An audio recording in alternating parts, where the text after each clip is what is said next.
This is Rob Tebbutt for Boxing Social in association with Betfred. Delighted as always to be joined by the lineal heavyweight champion of the world, the Gypsy King, Tyson Fury. We're here in Las Vegas ahead of his huge rematch with Deontay Wilder. How are you, Tyson? I'm good, thank you very much, Rob. Very, very well. Very, very in good spirits. I'm very, very looking forward to the big fight. You seem in extremely good spirits today, particularly for the start of fight week. Sometimes, I think you forgive me for saying that's not always the case. Why? Why the spirits? Why the excitement? I just feel like I'm in a good mood and I feel like I'm in a good place and I know I've done all my training. And I can see Rob the Knob from BT smiling at me behind you. So yeah, what's not to like? I'm glad you added the from BT to that, but there we go. You mentioned training for this. Let's jump straight into it. There's been significant changes to your training team going into this fight. Talk to us a little bit about the changes. Yes. Why were they made and what has helped you in this fight? Well, the first change was I brought in Sugar Hill, Kronk trainer, to work with me on my balance, my accuracy and my punch selection. I brought him in because me and Andy Lee, we spoke on the phone and we come up with an agreement that we was going to bring in somebody with experience, someone who we knew, someone who could be trusted. And we had to bring our long-term friend in, Sugar Hill Stewart, a.k.a. the American Dream. It's quite a strange one. I actually just spoke to Andy and he sat in exactly the same place where we sat before the volume fight, where we spoke about the Kronk and we spoke about you going over to Detroit and plonking yourself in the middle of Detroit and in his words and yours taking over the gym. It's quite eerie that it's all happened in this way. Would you agree? Listen, I put a picture out ages ago, about a year ago, and I said we're going to get the band back together. The band's starting getting back together and it's back together now. Me and Andy and Sugar Hill took over Detroit when we were there. We were the trio, we were the three amigos, and now we're back in action, all working together, and it's been a good camp, you know. Sugar Hill's a very experienced, knowledgeable fella, and originally I wanted to bring him in to help out, to be an overseer and to give hand in the camp, you know what I mean? But it turned out they ended up having the lead role, and it's been a good move by me. Very good move. I was very happy with the way things have gone. Very happy with the way Sugar Hill has trained me for this fight. And Andy as well has been a very good asset. While he's been in camp, while he's not been at the strip clubs and all them places, he's been very good in camp. So he's been very serious about the camp and he's a very good asset to have inside.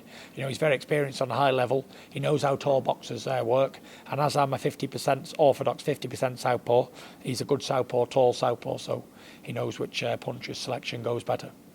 Well, let's hope that Mrs. Lee's not watching this interview if you're talking about strip clubs, but let's... Well, I'm only joking, if she is. And if she's not, well, I'm not. Andy told me that when we sat down about 10 minutes ago, he told me that he's felt Emmanuel Stewart's influence in this camp. He said he's always thought, what would Emmanuel do? What would Emmanuel say? Have you felt that in this camp? Sort of, but you know, this is a different camp, and you know, I know a lot of people keep going on about Emmanuel, the influence he had on me and all this sort of stuff, but you know, Sugar Hill is his own man, and I'll be the first person to stand up and say, Sugar Hill is not Emmanuel Stewart. Sugar Hill is Sugar Hill. He's his own man, and he's made his own way. And he's had his own fighters, he's had his own world champions, and he's about to have an heavyweight champion of the world. So yeah, he's his own man. He's very like Emmanuel, characteristics and that, but he's definitely his own man for sure. Unique. As are you. Heading off from the first fight, obviously you've now changed the training setup. There's been a lot of talk about coming into this fight, sitting down on your shots more. Why is there the need to? I mean, in a lot of people's eyes, you won that first fight boxing the way you boxed, albeit with the 2 knockdowns. Why would you feel the need to change? Is it just the judging? You worried about that? I'm not worried about the judging because I know the Nevada State Commission are going to do a good job. I'm not worried about it at all. But I want to put on a good show. I want to be an exciting fight. This is the biggest fight since Frazier and Ali, 1971, the first fight. And that went down as a brilliant fight. So I want this to be recognised as one of them fights. So me just outboxing him for 12 rounds on my toes dancing round and him following me around like with 2 slow feet, it don't really make for a great fight, but when you get 2 of them going together, swinging big shots in, trying to land knock each other out, then that always makes for entertaining viewing. And that's what I'm about. I'm an entertainer, so I really want to put on a good show here in Las Vegas on the biggest fight the last 50 years. So you want to put... It keeps getting longer and longer. I keep saying last decade, last 20. Now it's last 50 year. The biggest fight the last 50 year. It is a huge fight. It does sound really good. It's considering what happened in the first fight and the kind of the furore surrounding that. Is there more pressure on you going into this fight than there was in the first fight, do you think? Not really, no. This fight, I'm feeling good, feeling cushy. It's feeling good. I'm just feeling good. I can't wait for the fight. No pressure at all. Everything to fight for, everything to lose. Last time was a dare to be great move. This isn't a dare to be great move. This is just me in a routine title defence, defending my lineal championship and one of many 3 defences on my last ones. We've seen the comments from Anthony Josh. We've seen the comments from Eddie Hearn. They're backing you to win. They want you to win the fight. What are your thoughts on those comments? I've never really paid attention to them, to be honest. If they want me to win, fantastic. If they don't, fantastic. I can only live my own life.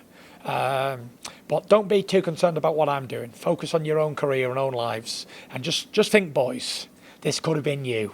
Yous could have been here in Las Vegas in the biggest fight up since the last 50 year, last 60 year. But you're not. Unfortunately, unlucky. And final question, because there's a whole room of people who are desperate to grab a word with the Gypsy King. We've heard about the second fight, the third fight. Eddie Hearn said that he's potentially going to make an offer after this fight, win, lose or draw. Are you interested in that, or is the third fight between you and Wilder nailed on?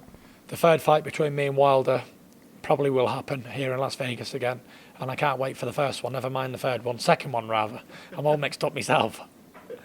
Okay, Tyson Fury, lineal heavyweight champion of the world. Thanks very much for speaking to Boxing Social. Always a pleasure. Look forward to catching up with you soon. All the best, Rob. Take it easy, Mush. Peace out. Thanks. Cheers, mate. Really good. Thank